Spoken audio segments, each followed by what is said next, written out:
3월 5일 수요일입니다. 마가복음 16장 하나님 나라의 역사는 평범한 자들이 쓴다 라는 주제로 말씀을 나누겠습니다. 먼저 기도로 시작하십시오. 성경을 1회 3 읽기 바랍니다. 꾸준한 영성을 여는 당신의 생을 변화시킵니다. 첫 번째, 살아나시다. 1절 2절입니다. 안식일이 지남에 막달라 마리아와 야고보의 어머니 마리아와 또 살로메가 가서 예수께 바르기 위하여 향품을 사다 두었다가 안식 후 첫날 매우 일찍이 해 돋을 때에 그 무덤으로 가며. 안식 후 첫날이란 일요일을 말합니다. 예수님은 금요일에 십자가에 달리시고 사흘 만에 다시 살아나셨습니다. 마가에 의하면 일요일 새벽 여인 3명이 예수님께 향품을 바르려고 무덤에 갔습니다. 요한복음에 의하면 니고데모가 몰약과 침약을 섞은 향품을 가져왔습니다. 100리터쯤 되었는데 32.7kg 정도 됩니다. 한 사람의 시신에 쓰기에 꽤 많은 양입니다. 향품은 시신의 부패를 늦추고 냄새를 제거하는 효과가 있다고 합니다. 아리마대 요셉과 니고데모가 함께 예수님의 장례를 치룬 것입니다. 아마도 여인들은 그 모습을 보았을 것입니다. 하지만 주님을 사랑하는 마음이 너무 커 자신들도 향품을 바르고 싶었던 것 같습니다. 누가에 의하면 여인들이 몇 명 더 나옵니다. 누가복음 14장 10절입니다. 이 여자들은 막달라 마리아와 요한나와 야고보의 모친 마리아라. 또 그들과 함께한 다른 여자들도 이것을 사도들에게 알리니라. 예수님을 찾아왔던 여인들은 무덤을 막은 큰 돌을 누군가가 열어주어야 예수님을 볼 수 있을 텐데 라는 걱정을 하고 있었습니다. 3절입니다. 서로 말하되 누가 우리를 위하여 무덤분에서 돌을 굴려주려 하더니. 주님을 보기를 간절히 소망하면 주님은 우리 인생의 큰 돌과 장벽을 열어주십니다. 나의 길을 열어주시는 주님을 의지하는 우리 모두가 되시기를 바랍니다. 어쨌든 세 여인이 무덤에 갔는데 누군가 무덤의 돌을 굴려낸 것을 보게 됩니다. 총독 빌라도의 명으로 무덤은 큰 돌로 봉인이 되었고 로마 군인이 지키고 있어서 열 수가 없는 상태였습니다. 하지만 하나님의 천사들에게는 인간 세계의 봉인은 아무런 문제가 되지 않았습니다. 아무리 로마 제국과 로마 군대라고 하더라도 하나님 앞에는 아무것도 아니라는 것입니다. 하나님의 승리와 예수 그리스도의 영광을 미리 보여주는 복선이었습니다.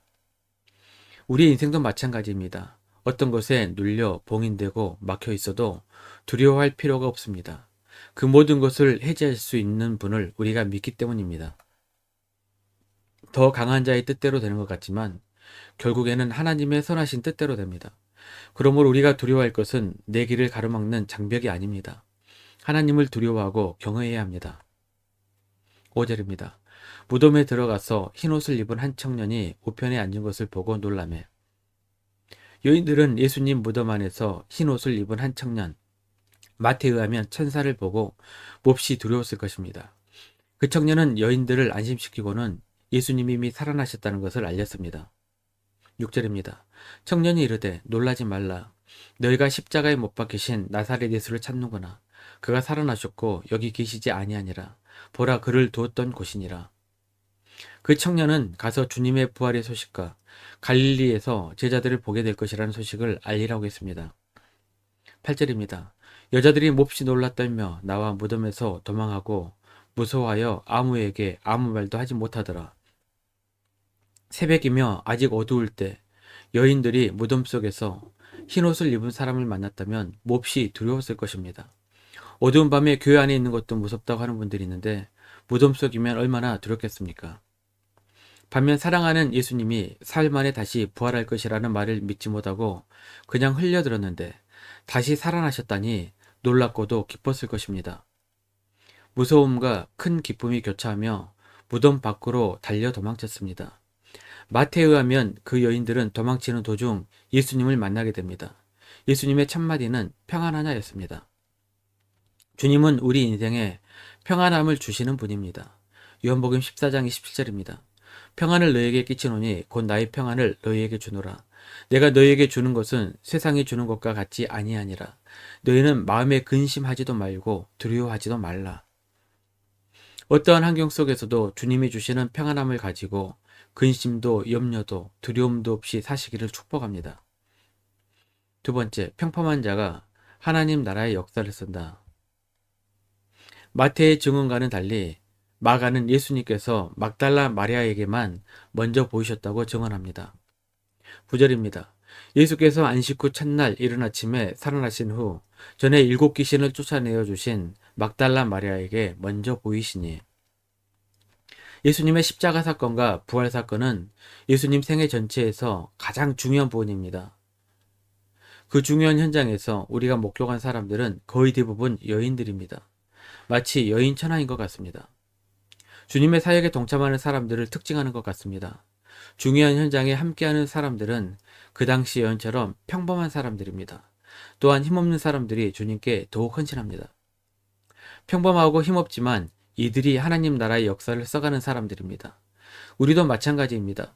힘과 권력으로 섬기는 것이 아닙니다. 오히려 평범하고 힘없는 자들이 섬깁니다. 하지만 하나님 나라에서는 이런 자들이 더욱 귀한 자들입니다. 세 번째, 지상명령. 막달라 마리아에게 보이신 이후 주님은 엠마오로 가는 두 제자에게 나타나셨습니다. 마리아도 두 제자도 나머지 제자들에게 부활을 알렸지만 제자들은 누구도 믿지 않았습니다. 14절입니다.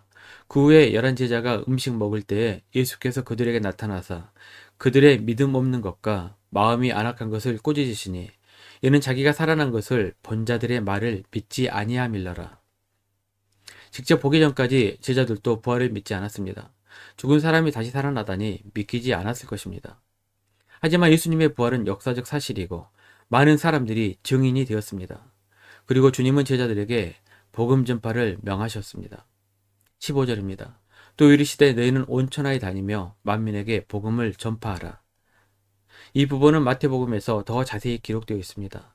참고해 보시기를 바랍니다. 주님은 지상명령을 주신 이후 승천하셨습니다. 19절입니다. 주 예수께서 말씀을 마치신 후에 하늘로 올려지사 하나님 우편에 앉으시니라. 말씀 요약 및 적용입니다. 주님의 마지막 말씀은 복음을 전파하라는 것입니다.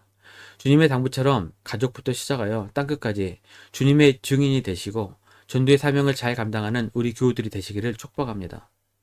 1년 성경 읽도 주간계획입니다. 오늘 수요일 여호수아 21장에서 사사기 1장까지 말씀을 천천히 묵상하십시오. 3월 중보 기도 제목입니다. 5가지 기도 제목을 놓고 충분히 기도하시고 교회와 긴 기도 시간을 가지시기 바랍니다.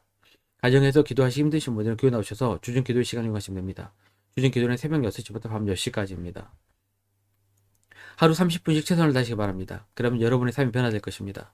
영상을 다 보신 분들은 확인 문자를 보내시거나 유튜브에 댓글로 달아주시면 정기적인 영성훈련에 도움이 될 것입니다. 오늘 하루도 승리하시기를 기도합니다.